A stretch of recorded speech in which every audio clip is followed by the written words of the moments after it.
Hello friends, welcome back to Darsha சமையல். வீட்லேயே ஈஸியாக செய்யக்கூடிய ஆரோக்கியமான ஸ்நாக்ஸ் வகைகள் தான் இன்றைக்கி பார்க்க போகிறோம். கடைகளில் கிடைக்கிறத விட நல்ல டேஸ்ட்டாகவும் ஹெல்த்தியாகவும் வீட்லேயே இதே மெத்தடில் செஞ்சு பாருங்கள். சின்னவங்கள்லேருந்து பெரியவங்க வரைக்கும் விரும்பி கேட்டு வாங்கி சாப்பிடுவாங்க. வாங்க வீடியோக்குள்ளே போகலாம். அதுக்கு முன்னாடி ஒரு சின்ன ரிக்வெஸ்ட், நம்ம சேனல் இட்ஸ் தர்ஷா சமையலை இப்போ தான் ஃபர்ஸ்ட் டைம் பார்க்குறீங்க, இன்னும் சப்ஸ்கிரைப் பண்ணல அப்படின்னா மறக்காமல் சப்ஸ்கிரைப் பண்ணி வச்சுக்கோங்க. பக்கத்தில் இருக்க பெல் ஐக்கானை கிளிக் பண்ணிக்கோங்க. அப்போ தான் நான் போடுற வீடியோஸில் நோட்டிஃபிகேஷன் உடனுக்குடன் உங்களுக்கு ரீச் ஆகும். மும்பை ஸ்டைல் தால் பக்கோடா செய்கிறதுக்கு 1 கப் பச்சை பயிறு, 1/2 கப் பாசிப்பருப்பு ரெண்டையும் சேர்த்து நல்லா கழுவி 2லேருந்து 3 மணி நேரம் நல்லா ஊற வச்சு எடுத்துக்கலாம். நல்லா ஊறினதுக்கப்புறமா தண்ணியை வடிகட்டிட்டு பருப்பை மட்டும் ஒரு மிக்ஸர் ஜாரில் ட்ரான்ஸ்ஃபர் பண்ணிக்கலாம். கூடவே காரத்துக்கு ஏற்ற மாதிரி பச்சை மிளகா, மஞ்சள் பொடி, மிளகாய் பொடி, தனியா பொடி, இஞ்சி பூண்டு விழுது, தேவைக்கேற்ப உப்பு எல்லாத்தையும் சேர்த்து தண்ணி இல்லாமல் நல்லா குறைன்னு அரைச்சி எடுத்துக்கலாம். கூடவே தேவையான அளவு வெங்காயம், பொடிசாக கட் பண்ண கருவேப்பிலை எல்லாத்தையும் நல்லா கலந்து கெட்டியான பதத்தில் சூடான எண்ணெயில் போட்டு பொரித்து எடுத்தோம் அப்படின்னா நம்ம மும்பை ஸ்ட்ரீட் ஸ்டைல் தால் பக்கோடா ரெடி. கடைசியாக பொடிசாக கட் பண்ண வெங்காயம், மிளகாய் பொடியை தூவி சுட கொடுத்தா சூப்பரான ஸ்நாக்ஸ் ரெடி.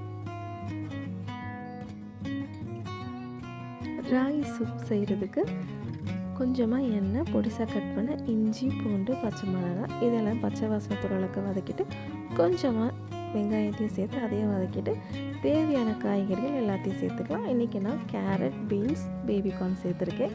இதையும் நல்லா ஹை ஃப்ளேமில் வச்சு 1 நிமிஷம் தேவையான அளவு உப்பு சேர்த்து நல்லா வதக்கி விட்டுடலாம். அதுக்கப்புறம் தேவைக்கேற்ற மாதிரி தண்ணியை ஊற்றி 5 நிமிஷம் நல்லா காய்கறியை வேக விட்டுடலாம். அதுக்கப்புறம் ஒரு 3 டேபிள் ஸ்பூன் ராகி மாவை எடுத்து தேவையான அளவுக்கு தண்ணியை ஊற்றி கட்டிகள் இல்லாமல் கலந்ததுக்கப்புறமா ஆல்ரெடி வெந்துட்டுருக்க காய்கறி தண்ணியோடு நம்ம இதை கலந்துடலாம்.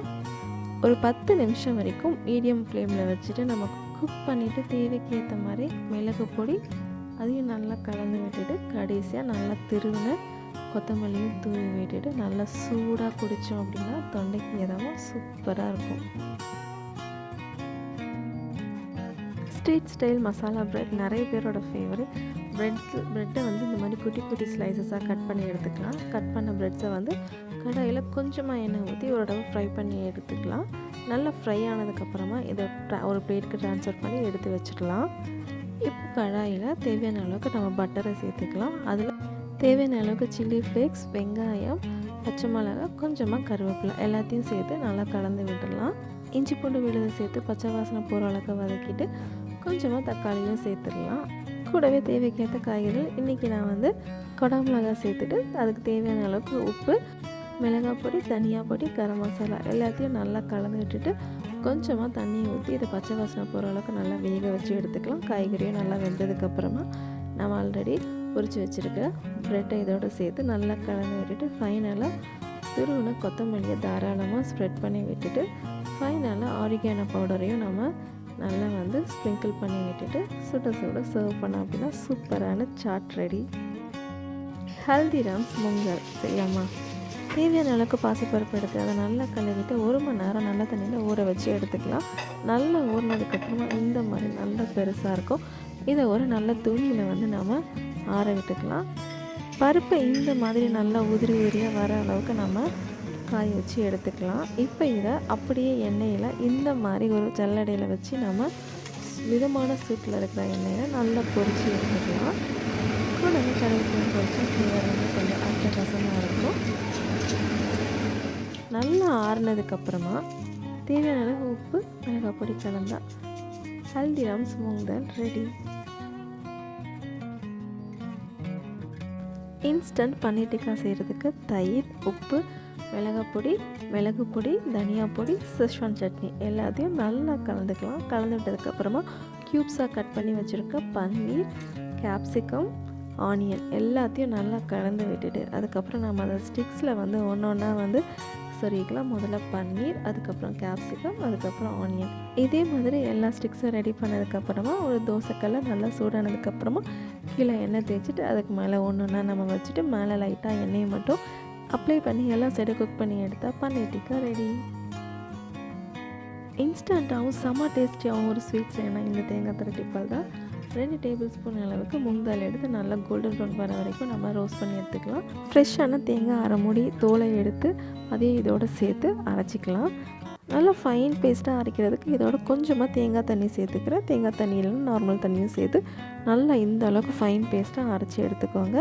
நல்லா அரைச்சி எடுத்ததுக்கப்புறமா நம்ம ஒரு கடாயில் 2 டேபிள் ஸ்பூன் அளவுக்கு எண்ணெய் விட்டுக்கலாம். நெய்யை விட்டுட்டு நல்லா கேஷ்யூஸை வறுத்து எடுத்துக்கலாம். தனியாக அதை ஒரு பிளேட்டில் எடுத்து வச்சதுக்கப்புறமா நம்ம அரைச்ச தேங்காய் விழுதை இதோடு சேர்த்துக்கலாம். அடுப்பை நல்லா சிம்மில் வச்சு ஒரு 5 நிமிஷம் நல்லா கலந்து விட்டோம் அப்படின்னா அந்த கலவை வந்து நல்லா வெந்துடும். இந்த ஸ்டேஜில் ஒரு கப் அளவுக்கு வெல்லம் சேர்த்துக்கலாம். வெல்லம் நல்லா கலந்து உருகி மிக்ஸ் ஆகி நல்லா வெந்ததுக்கப்புறமா நமக்கு திரும்பவும் அது நல்லா கெட்டிப்பட ஆரம்பிக்கும். இந்த ஸ்டேஜில் நாம் வறுத்து வச்சுருக்க முந்திரி பருப்பை இதோடு சேர்த்து நல்லா கலந்து விட்டுட்டு இறக்கணும் அப்படின்னா நல்ல சூப்பரான ஒரு தேங்காய் திரட்டிப்பால் ரெடி ஆயிரும். சாப்பிட்றதுக்கு அவ்வளோ அருமையாக இருக்கும். ட்ரை பண்ணி பாருங்கள். இந்த உப்புமா சாப்பிட்றதுக்காகவே எக்ஸ்ட்ரா 30 இட்லி ஊற்றி வைக்கிற ஆளாக இருந்தால் மறக்காமல் கமெண்ட் பண்ணுங்கள். இட்லி உப்புமா செய்கிறதுக்காக இட்லி மாதிரி நல்லா உதுத்து இந்த மாதிரி எடுத்துக்கலாம். ஒரு பெரிய வெங்காயத்தை இந்த மாதிரி நீல வாக்கில் கட் பண்ணோம் அப்படின்னா சாப்பிட்றதுக்கு நல்லாயிருக்கும். கடாயில் எண்ணெய், கடுகு, கடலைப்பருப்பு, உளுந்தம்பருப்பு, வெங்காயம், பச்சை மிளகாய், கருவேப்பிலை எல்லாத்தையும் சேர்த்து நல்லா வதக்கிக்கலாம்.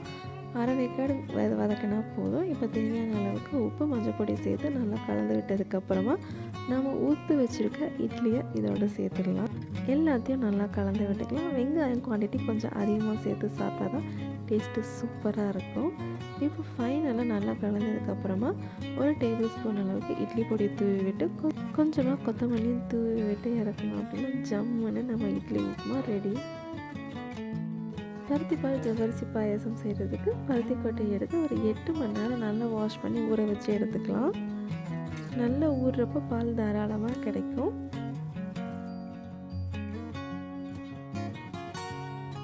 ஊறின கொட்டைகளை ஒரு மிக்ஸி ஜாருக்கு ட்ரான்ஸ்ஃபர் பண்ணி தேவையான அளவு தண்ணி ஊற்றி நல்லா அரைச்சி எடுத்துக்கலாம். இது கூடவே ஜவ்வரிசி தேவையான அளவு அதையும் ஊற வச்சு எடுத்துக்கலாம். ஒரு 4 டேபிள் ஸ்பூன் அளவுக்கு ஊறின ஜவ்வரிசியை வானிலை தேவையான அளவு தண்ணி சேர்த்து வேக வச்சுக்கலாம். நம்ம அரைச்ச பருத்தி கொட்டைகளை தனியாக இந்த மாதிரி ஃபில்டர் பண்ணி பருத்தி பாலை தனியாக எடுத்துடலாம். 2வது தடவையும் தேவையான அளவு தண்ணியை ஊற்றி பாலை எடுத்ததுக்கப்புறமா இந்த மாதிரி துணியில் நல்லா ஃபில்டர் பண்ணி எடுத்துக்கலாம். ஃபில்டர் பண்ணால் பருத்திப்பால் இந்த மாதிரி இருக்கும். நம்ம ஆல்ரெடி வேக வச்சுருக்க ஜவ்வரிசியோட இந்த பருத்திப்பாலையும் சேர்த்து வேக வச்சிடலாம்.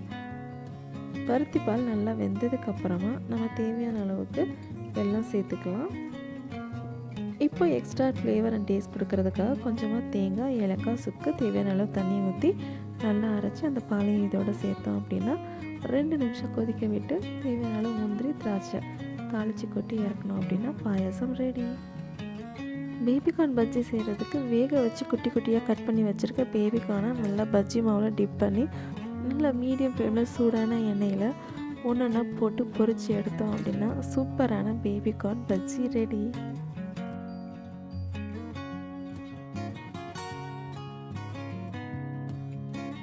நல்லா மொறு நேந்திரப்பழ சிப்ஸ் செய்கிறதுக்கு நேந்திரங்காய் ஒரு சின்ன கப்பில் நம்ம உப்பையும் மஞ்சளையும் சேர்த்து தேவையான அளவு தண்ணி ஊற்றி கரைச்சி வச்சுக்கலாம். இப்போ மேலே இருக்கிற தோலை மட்டும் தனியாக எடுத்துகிட்டு லைட்டாக எண்ணெயில் டிப் பண்ணிவிட்டு நம்ம ஸ்லைசஸ் பண்ணி சூடான எண்ணெயில் பொரிச்சு எடுத்துக்கலாம். நல்லா ஓரளவுக்கு பொரிஞ்சதுக்கப்புறமா நம்ம ஆல்ரெடி மிக்ஸ் பண்ணி வச்சுருக்கிற அந்த உப்பு, மஞ்சள் பொடி அந்த வாட்டரை 1 ஸ்பூன் அளவுக்கு நம்ம ஊற்றினோம் அப்படின்னா ஒரே நிமிஷத்தில் அந்த சலசலப்பு அடங்கினதுக்கப்புறமா நம்ம சிப்ஸை எடுத்தோம் அப்படின்னா நல்லா மொறு சிப்ஸ் ரெடி ஆகிடும். இதில் தேவையான அளவுக்கு நம்ம மிளகாய் பொடி சேர்த்துக்கலாம்.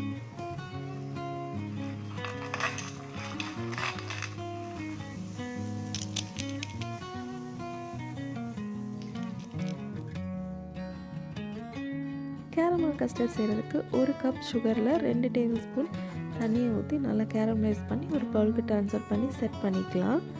இப்போ ஒரு கடாயில் 1 கப் அளவுக்கு பாலை சேர்த்துக்கலாம். அதில் 2 டேபிள் ஸ்பூன் அளவுக்கு சர்க்கரை,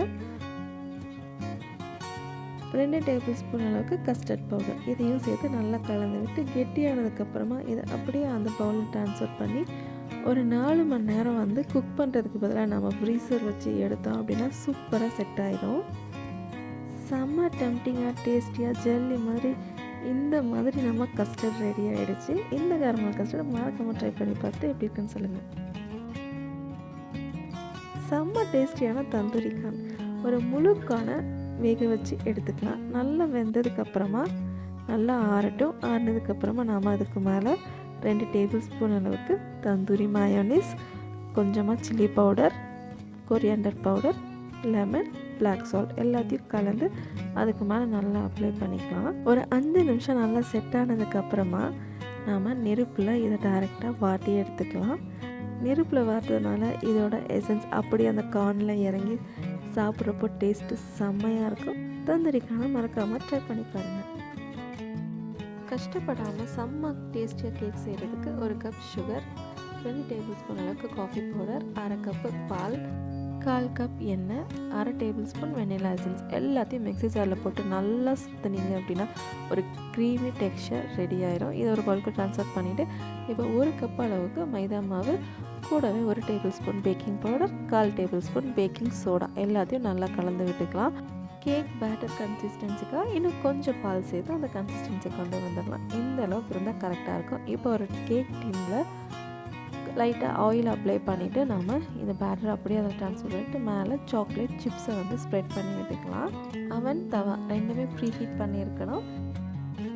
ரெடி பண்ணி வச்சுருக்க பேட்டரை அதில் ட்ரான்ஸ்ஃபர் பண்ணி ஒரு 30 மினிட்ஸ் நம்ம பேக் பண்ணி எடுத்தோம் அப்படின்னா சூப்பர் சாஃப்டாக செம்ம டேஸ்டியாக choco chip coffee cake ready. எவ்வளோ சாஃப்டாக இருக்குன்னு பாருங்கள். கண்டிப்பாக ட்ரை பண்ணி பாருங்கள்.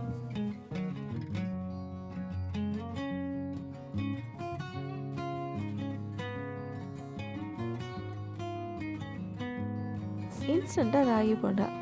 தேவையான அளவு இட்லி மாவு எடுத்து அதில் ராகி மாவை நல்லா கலந்து விட்டதுக்கப்புறமா பொடிசாக கட் பண்ண வெங்காயம், கருவேப்பிலை, மிளகு பொடி, பச்சை மிளகாய் எல்லாத்தையும் கலந்து விட்டுட்டு சூடான எண்ணெயில் பொரித்து சுட சுட சர்வ் பண்ணோன்னா ஈவினிங் ஸ்நாக்ஸ்க்கு செம்ம ஹெல்த்தியான ஒரு ரெசிபி ரெடி.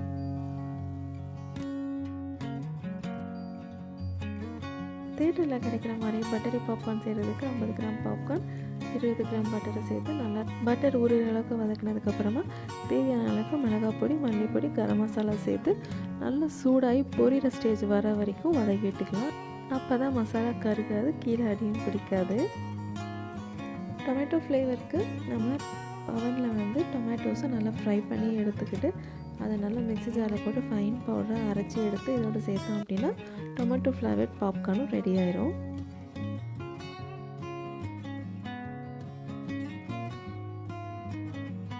சூப்பர் ஹெல்த்தியான ஃபைபர் ரிச் ஸ்நாக்ஸ் நம்ம குச்சிக்கிழங்கு தாங்க.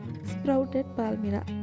இதை மேலே இருக்கிற அந்த தொலியை எடுத்துகிட்டு நம்ம அப்படியே வேக வச்சோம் அப்படின்னா நம்ம உப்பு போட்டு வேக வச்சாலும் இறங்காது. அதனால் இந்த மாதிரி குட்டி குட்டி பீஸஸாக கட் பண்ணி வச்சுட்டு தேவையான அளவு உப்பு தண்ணியை சேர்த்து குக்கரில் ஒரு 2 விசில் அளவுக்கு விட்டு எடுத்துக்கலாம்.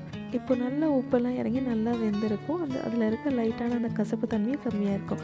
இந்த ஸ்டேஜில் அதில் மேலே இருக்க எக்ஸ்ட்ரா ஃபைபர்லாம் எடுத்துகிட்டு குட்டி பீஸாக கட் பண்ணிவிட்டு மேலே கொஞ்சமாக காரத்துக்கு பெப்பரை தூவி கொடுத்தோம் அப்படின்னா குழந்தைங்க சூப்பராக சாப்பிட்ருவாங்க. Bread balls. முதல்ல தேவையான பொருட்கள் என்னென்னு பார்த்துடலாம். ஒரு 5 பிரெட் ஸ்லைசஸ் எடுத்துருக்கேன். மீடியம் ஸ்லைசஸ் ப்ரெட்டு தான் இது. நம்ம முடிஞ்ச அளவுக்கு குட்டி குட்டியாக நம்ம கையாலேயே பிச்சு போட்டுக்கலாம். ப்ரெட்டை வந்து நம்ம சேர்த்து செய்கிறப்போ நல்லா கிறிஸ்பியாக நமக்கு ஒரு லேயர் கிடைக்கும், சாஃப்டாகவும் இருக்கும். ஓரளவுக்கு நம்ம நல்லா பிச்சு போட்டாச்சு. இதில் வந்து ஒரு உருளைக்கிழங்கு வந்து வேக வச்சு தோல் உரித்து வச்சுருக்கேன், அதையும் இதோட சேர்த்துக்கலாம். கூடவே 1 கப் அளவுக்கு பச்சை பட்டாணி வேக வச்சு வச்சுருக்கேன், அதையும் சேர்த்துடலாம். ஒரு வெங்காயத்தை நல்லா பொடியாக கட் பண்ணியிருக்கேன், அதையும் இதோட சேர்த்துடலாம்.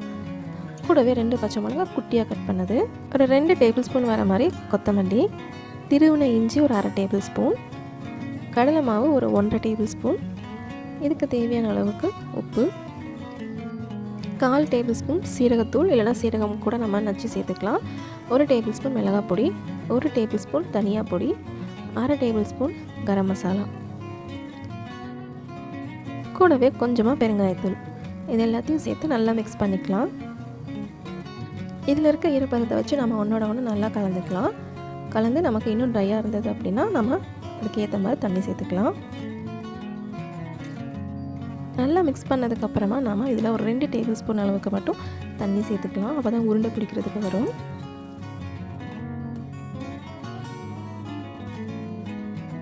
இப்போ நமக்கு உருண்டைகள் பிடிக்கிற அளவுக்கு நம்ம பேட்டர் ரெடி பண்ணியாச்சு. இப்போ கைகள் லைட்டாக நம்ம எண்ணெயை தடவிட்டு நமக்கு தேவையான அளவில் நம்ம மாவு எடுத்து உருண்டை பிடிச்சிக்கலாம். நமக்கு என்ன ஷேப் வேணுமோ அந்த ஷேப்பில் நம்ம செஞ்சுக்கலாம்.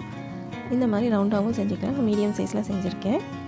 இது இல்லாமல் நம்ம ஓவல் ஷேப்லேயும் செஞ்சுக்கலாம். அதுவும் பார்க்க நல்லா அழகாக இருக்கும்.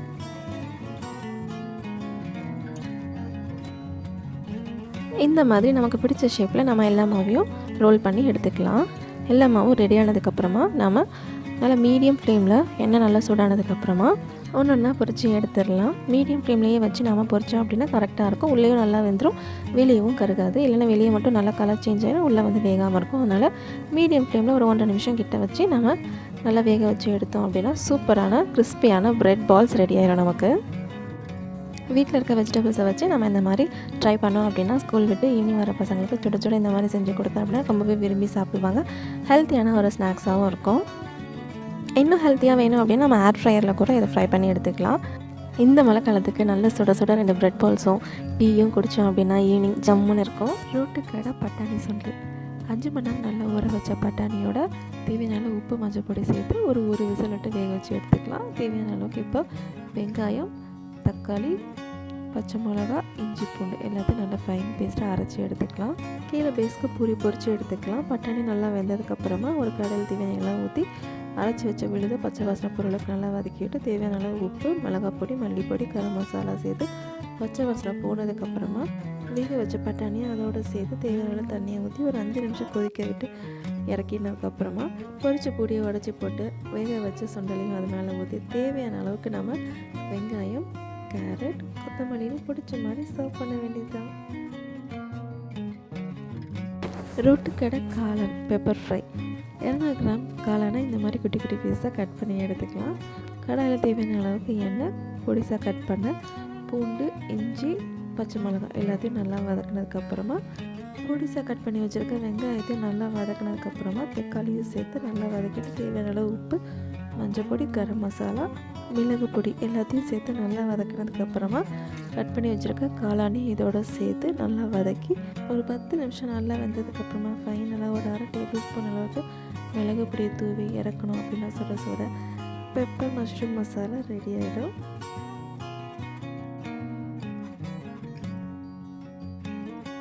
பைனாப்பிள் லாலிபாப் செய்கிறதுக்கு பைனாப்பிள் இந்த மாதிரி குட்டி குட்டி பீஸாக கட் பண்ணி ஸ்டிக்ஸில் இன்சர்ட் பண்ணிக்கலாம். இதுக்கு மேலே தேவையான உப்பு, மிளகாய் பொடியை நல்லா கலந்து விட்டுட்டு சர்வ் பண்ண வேண்டியதுதான். பெரிய பெரிய சிக்கன் 65 செய்கிறதுக்கு 1/4 கிலோ சிக்கன், 2 டேபிள் ஸ்பூன் அரிசி மாவு, 1 டேபிள் ஸ்பூன் கார்ன்ஃப்ளவர், இஞ்சி பூண்டு விழுது, பெரிய பெரிய மசாலா 1 டேபிள் ஸ்பூன், கொஞ்சமாக சில்லி பவுடர், கொஞ்சமாக தனியாத்தூள், அதுக்கப்புறம் தேவைக்கேற்ப உப்பு, சோயா சாஸ், லெமன் ஜூஸ், கூடவே ஒரு கொத்து கருவேப்பிலை, இது எல்லாத்தையும் நல்லா கைப்பட கலந்து விட்டுக்கலாம்.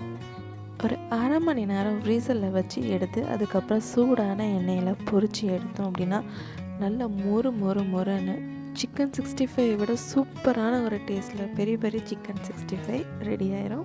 கண்டிப்பாக ட்ரை பண்ணி பாருங்கள். பெரிய பெரிய கோபி மல்லியை செய்கிறதுக்கு காலிஃப்ளவரை சுடு தண்ணியில் தேவையான அளவு உப்பு, மஞ்சள் பொடி போட்டு பாதி வேக்காடு வேக வச்சு எடுத்துக்கலாம். இப்போ ஒரு மிக்ஸி ஜாரில் ஒரு கொத்தளவுக்கு கொத்தமல்லி, 2 பச்சை மிளகா, இஞ்சி, பூண்டு, தேவையான அளவு உப்பு எல்லாத்தையும் கொஞ்சமாக தண்ணி சேர்த்து நல்லா ஃபைன் பேஸ்ட்டாக அரைச்சி எடுத்துக்கலாம். இப்போ ஆல்ரெடி நம்ம வேக வச்சுருந்த காலிஃப்ளவரில் இந்த விழுது எல்லாத்தையும் சேர்த்து தேவையான அளவு அரிசி மாவு, கார்ன்ஃப்ளவர் மாவு சேர்த்து நல்லா மிக்ஸ் பண்ணி எடுத்துக்கலாம். நல்லா மிக்ஸ் பண்ணதை ஒரு 1/2 மணி நேரம் நம்ம ஃப்ரீசரில் வச்சு எடுத்துக்கலாம். இப்போ எண்ணெயை நல்லா சூடு பண்ணிவிட்டு சூடான எண்ணெயில் நம்ம ஆல்ரெடி ஃப்ரீஸ் பண்ணி வச்சுருந்த இந்த கோபி மல்லியை ஒன்று போட்டு எடுத்துடலாம். நல்ல கிறிஸ்பியான கோபி மல்லியை மேலே லைட்டாக பெரி பெரி மசாலாவை நம்ம தூவி விட்டு சாப்பிட்டோம் அப்படின்னா சூப்பர் டேஸ்ட்டாக இருக்கும். ட்ரை பண்ணி பாருங்கள்.